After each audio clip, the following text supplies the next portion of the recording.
Assalamualaikum warahmatullahi wabarakatuh. Pada kesempatan kali ini kita akan membahas mengenai paragraf. Kita tahu bahwa setiap teks, setiap wacana itu selalu ada paragrafnya. Nah, nanti di dalam paragraf itu terdapat jenis-jenis yang harus kita pahami, termasuk kategori paragraf yang mana. Baik, materi ini sudah sering dibahas di tingkat-tingkat sebelumnya, mulai dari SMP, SMA, SMEA maupun yang sederajat, tetapi tetap kita bahas kembali supaya tidak lupa ya. Nah, yang pertama itu paragraf deskripsi. Jadi kalau paragraf deskripsi ini tandanya dia menggambarkan sesuatu keadaan, biasanya tempat-tempat tertentu, bisa juga fisik seseorang. Nah, jadi cara mengenalinya apabila paragraf itu berisi tentang gambaran tentang sesuatu, maka itu kategorinya paragraf deskripsi. Cirinya, yang kata saya tadi, dia menggambarkan sesuatu keadaan.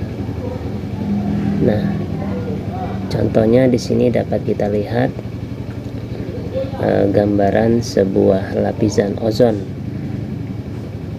Nah, yang paragraf keduanya itu deskripsi mengenai seseorang ya. Dapat dibaca sendiri.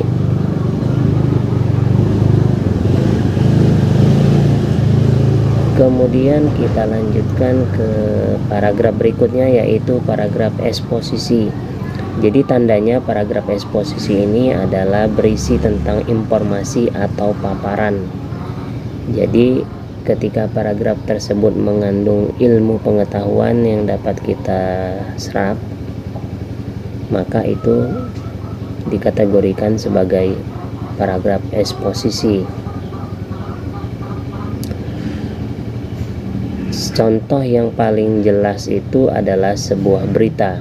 Jadi berita itu sebuah teks atau paragraf eksposisi karena dia menginformasikan sesuatu. Jadi paragraf eksposisi tidak boleh ada unsur subjektif. Jadi dia benar-benar netral informasi yang dikandung di dalamnya.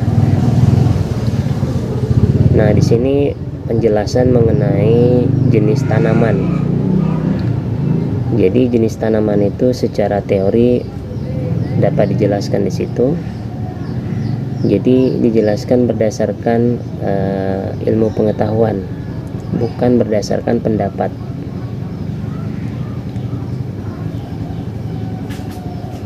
Berikutnya paragraf persuasif. Paragraf persuasif ditandai oleh himbauan, ajakan, bujukan supaya mengikuti apa yang ada di dalam teks tersebut. Contoh yang paling jelas itu kampanye, kemudian iklan, bisa juga bidang-bidang kesehatan yang mengajak supaya kita sehat. Biasanya ada kata ayo, mari, dan sejenisnya ya.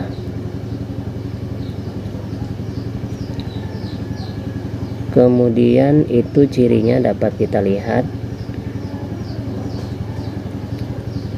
Jadi tulisan ini mengajak supaya pembaca untuk berubah mengikuti apa yang diinginkan oleh paragraf ini.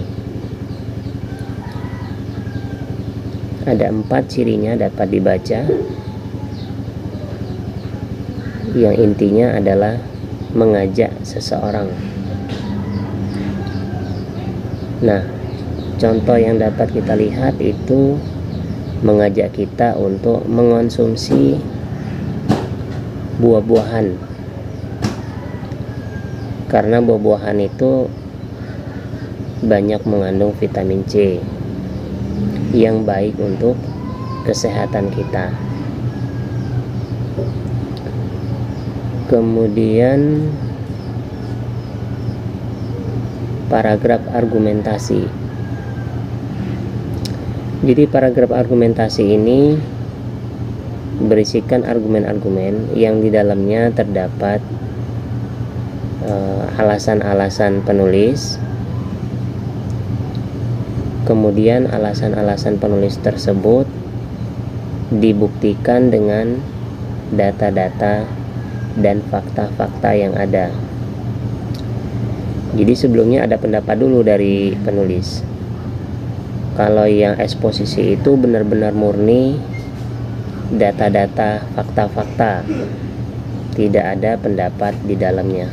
Kalau argumentasi ada pendapat-pendapat di dalamnya, ulasan-ulasannya, opini-opininya, kemudian diperkuat oleh data-data dan fakta-fakta yang ada.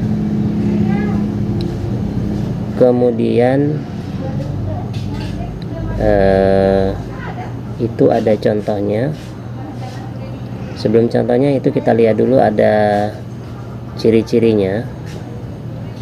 Ada 5, yang intinya adalah opini-opini penulis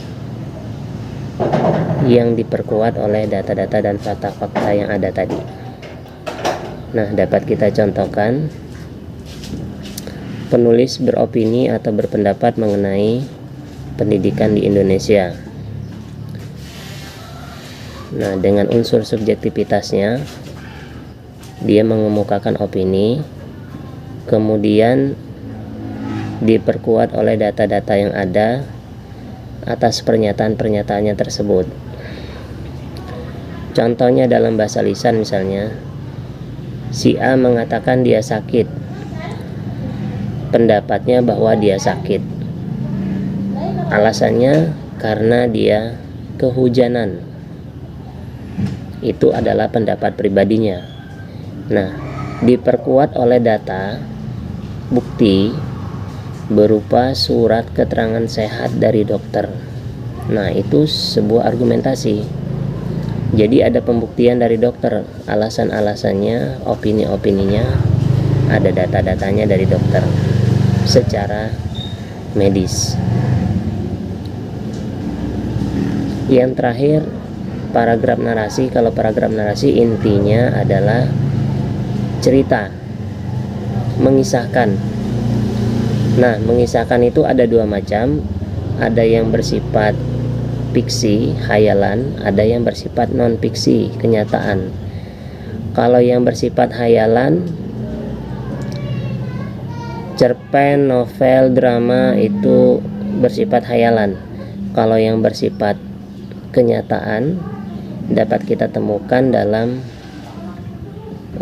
biografi atau autobiografi, mengisahkan perjalanan hidup seorang tokoh, dan itu kenyataan. Ada 5 ciri yang dapat kita lihat dari teks narasi ini, dapat dilihat sendiri di layar. Nah,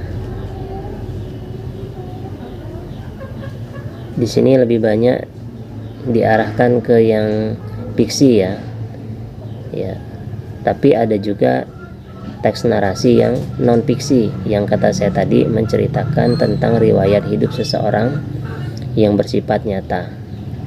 Biasanya tokoh-tokoh terkenal itu sering membuat buku. B.J. Habibie, SBY, Jokowi, kemudian tokoh-tokoh seni pun ada membuat buku. Ariel Noah.